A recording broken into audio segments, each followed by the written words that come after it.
मैं अपने आज की वीडियो की शुरुआत जो है कथा सम्राट मुंशी प्रेमचंद से करना चाहता हूँ। वैसे जनरली आप पाएंगे कि ये माना जाता है कि साहित्य समाज का दर्पण होता है।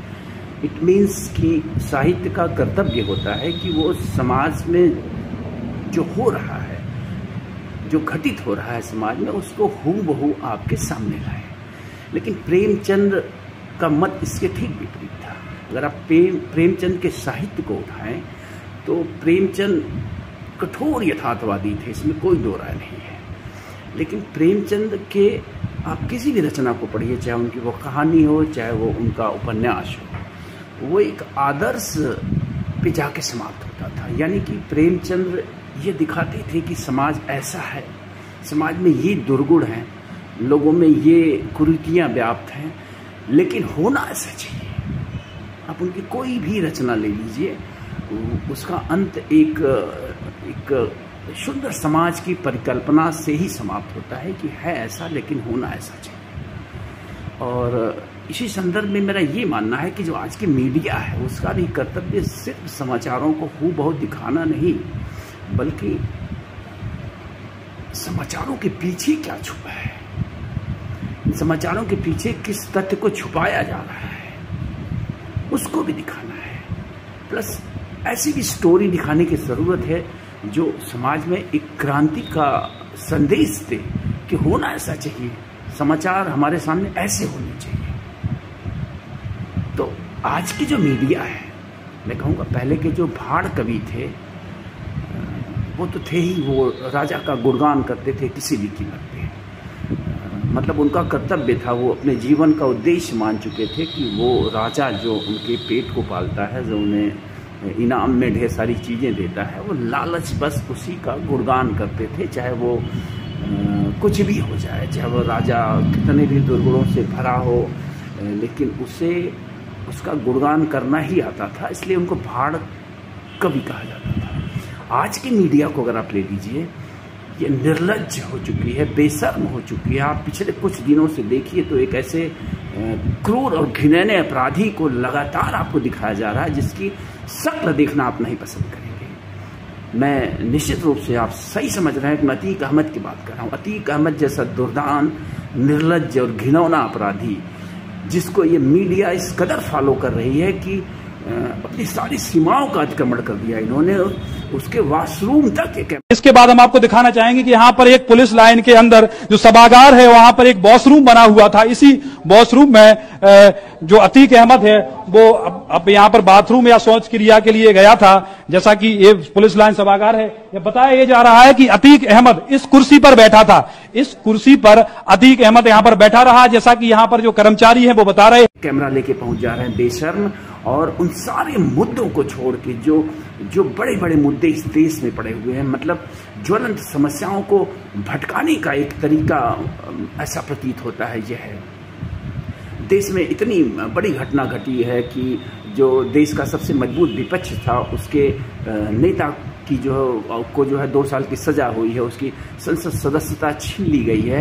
ये गंभीर मुद्दे जो देश को बदलने वाले मुद्दे हैं, जो देश पे एक बहुत बड़ा प्रभाव डालने वाले मुद्दे हैं, इन मुद्दों को दबाने के लिए एक निम्न स्तर के अपराधी, एक घिनौने अपराधी जिसकी शक्ल देखना ना हम पसंद करेंगे, ना आप पसंद करेंगे, ना कोई देश का आम नागरिक पसंद करेगा, उसकी शक्ल को ये 24 घंटे दिखा रहे हैं, सिर्फ 24 घंटे दिखा रहे हैं, उसको फॉलो कर रहे हैं, उसको पहुंचा रहे हैं, उसको ला रहे हैं। जाने क्या कारण है। मैं तो ये पूछता हूं कि साबरमती से प्रयागराज लाने की जरूरत क्या थी अतीक अहमद को सिर्फ अदालत में खड़ा करने के लिए? यही न्याय व्यवस्था है? कैसे न्यायाधीश हैं, इनको क्या कहा जाए? जब उसे खड़ा ही करना था तो टीवी पे खड़ा कर लिए होते। आज संचार क्रांति का ज़माना है, आज लाइव फुटेज का ज़माना है। मतलब एक दूसरे देश के राष्ट्रपति से आप ऑनलाइन बात कर सकते हैं और चीज़ें संपन्न हो जाती हैं। और एक जघन्य क्रूर अपराधी को आपको अदालत में ला के शक्ल उसकी दिखानी पड़ेगी सजा देने से पहले। कोई औचित्य नहीं जब उसकी गवाही का कोई मायने नहीं था, उसके कहने का कोई मायने नहीं था, उसको सुनना नहीं था, उसे कुछ सुनाना नहीं था, सिर्फ सजा सुनानी थी। तो क्या जरूरत थी जनता के करोड़ों रुपए को बर्बाद करके इतनी बड़े इवेंट और ड्रामा करने की इस देश में? मैं नहीं समझता। अगर आप में से कोई समझ रहा हो तो मुझे बताएं कि ड्रामे के पीछे की वजह क्या हो सकती है कि जनता के टैक्स के कई करोड़ रुपए को फूंक करके एक घिनौने अपराधी को मीडिया ट्रायल में, मीडिया कवरेज में जो है साबरमती से जो है प्रयागराज तक लाया गया, लगभग 2200-2300 किलोमीटर, और फिर जो पहुंचाया जा रहा है 2200-2300 किलोमीटर। कोई औचित्य है? कोई कारण है? ये जो आरोप लगाते हैं कुछ लोग ना कि ये ध्यान भटकाने का एक तरीका है सरकार में जो लोग हैं, तो मैं आज कहूंगा कि ये ध्यान भटकाने का ही तरीका है। राहुल गांधी के इस बड़े मुद्दे और अडानी पे जो वो वार कर रहे हैं, अडानी की जो सच्चाई वो सामने लेके आ रहे हैं, अडानी पे जांच न करके अडानी के मुद्दे से देश का ध्यान भटकाने के लिए ये एक इवेंट किया जा रहा है, मैं कहूँगा, और पूरी मीडिया इस इवेंट का हिस्सा है। मैं तो कहूँगा कि ये जो प्राइवेट मीडिया घराने हैं, इन्हें तत्काल प्रभाव से बंद कर देना चाहिए अगर इस देश को बचाना है, इस देश के लोकतंत्र को बचाना है। तो ये सबसे बड़े दोषी आज की डेट में निकल के आ रहे हैं सामने। आप अंदाजा लगाइए, अगर अडानी की टीवी क्या अडानी के विरोध में कभी कह सकती है? क्या अंबानी की टीवी अंबानी के विरोध में कभी बात कर सकती है? नहीं, ऐसा नहीं होता है। तो ऐसे लोगों को इस मीडिया में क्यों आने दिया गया है? इन मीडिया घरानों को मैं कहूँगा बंद कर देना चाहिए। ये मतलब पिछले 2-3 दिनों का घटनाक्रम देख के सच में जो है अजीब सा फील हो रहा है कि इस देश में चल क्या रहा है। इस देश को पूरा इवेंट बना दिया गया है। इस देश में जब से ये मोदी की सरकार आई है, इसने एक नई संस्कृति को विकसित किया है, इवेंट संस्कृति। आपदा में अवसर जो इन्होंने कोरोना काल में कहा था, उसी आपदा में अवसर की तरह एक इन्होंने इवेंट टेक्नोलॉजी का जो है विस्तार किया है इस देश में कि छोटी बड़ी हर घटना का इवेंट बना दो और बाकी सारी चीज़ें जो बैकग्राउंड में पीछे छूट जाए। जनता से जुड़े मुद्दों की कहीं कोई चर्चा नहीं, न मीडिया में चर्चा, न सरकार में चर्चा, न कोई प्रश्न पूछने वाला, न कोई प्रश्न का उत्तर देने वाला। अगर कोई साहस कर रहा है तो उसे दबाने की कोशिश करी जा रही है। राहुल गांधी ने साहस करा, अडानी के मुद्दे को उन्होंने बार बार उठाया। कई ऐसे महत्वपूर्ण प्रश्न पूछे हैं राहुल गांधी ने जिसका जवाब इस देश की जनता को मिलना ही चाहिए। कौन सी जादू की छड़ी थी कि अडानी की संपत्ति इस कदर बढ़ गई?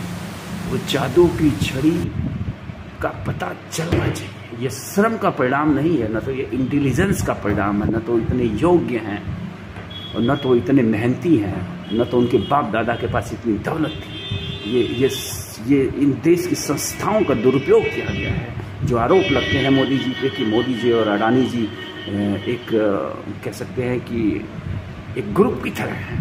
किसी विदेशी मीडिया ने लिखा था ना कि 2014 के बाद इस देश में, भारत में 2 ऐसे व्यक्ति रहे जिनका कैरियर जो है फेरी टेल की तरह जो है विकसित हुआ है, यानी परी कथा की तरह ये लोग आगे बढ़े हैं। तो निश्चित रूप से इन दोनों लोगों में कोई ऐसा संबंध जरूर है जिसकी बात राहुल गांधी करते हैं और उसकी जेपीसी जांच की मांग संसद में उठ रही है, लेकिन कोई सुनने वाला नहीं है क्योंकि ये लोग बहुमत में हैं और उसका फायदा उठा रहे हैं।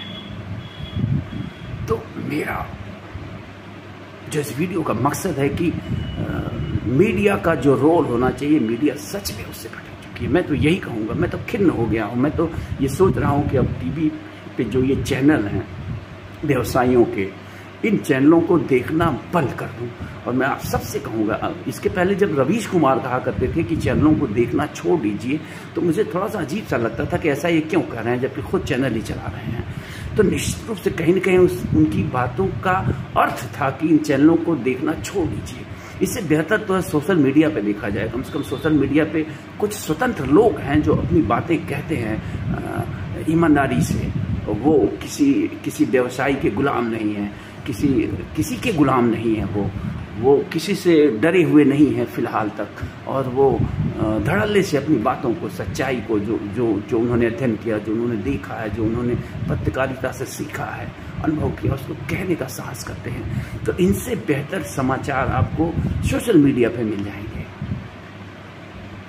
तो कहने का मतलब है कि बेशर्म हो गई है इस देश की मीडिया। और सारी सीमाओं का अतिक्रमण कर दिया इस मीडिया ने, निर्लज्ज हो गई है मैं कहूँगा। इससे भी खराब खराब शब्द है मेरे पास इनके कहने के लिए, लेकिन संवैधानिक दायरा उसको मैं पार नहीं कर सकता हूँ। अरे क्या आवश्यकता है, क्या आवश्यकता है कि आप जो है अतीक अहमद की पूरी यात्रा को फॉलो करें? क्या देश में और कोई समस्या नहीं रह गई है? देश की पूरी शिक्षा व्यवस्था ध्वस्त है, देश का पूरा स्वास्थ्य महकमा ध्वस्त है, देश के सारे कार्यालयों में भ्रष्टाचार फैला हुआ है, जिस पे जरा सा भी अंकुश नहीं लग पाया है अब तक। जो हकीकत है, उन सारे मुद्दों पे कब ध्यान जाएगा आपका? देश की 80 करोड़ जनता मुफ्त के अनाज पे जीवन यापन कर रही है, सरकारी आंकड़ा कह रहा है। इस सब पे कब बोलोगे? कभी किसी गांव में गए, कभी किसी मुफ्त के अनाज वाले लोगों से मिले, पूछे कि भैया कैसे जिंदगी बीत रही है, क्या समस्याएं हैं, क्या सुधार चाहते हैं आप? और एक इस घिनौने अपराधी को लेके पिछले 48 घंटे से देश का पूरा मीडिया इस कदर व्यस्त है, जैसे इससे बड़ी और कोई समस्या नहीं है देश में, इससे बड़ा और कोई विषय नहीं है कवरेज का इस देश में। शर्म आती है इस मीडिया पे।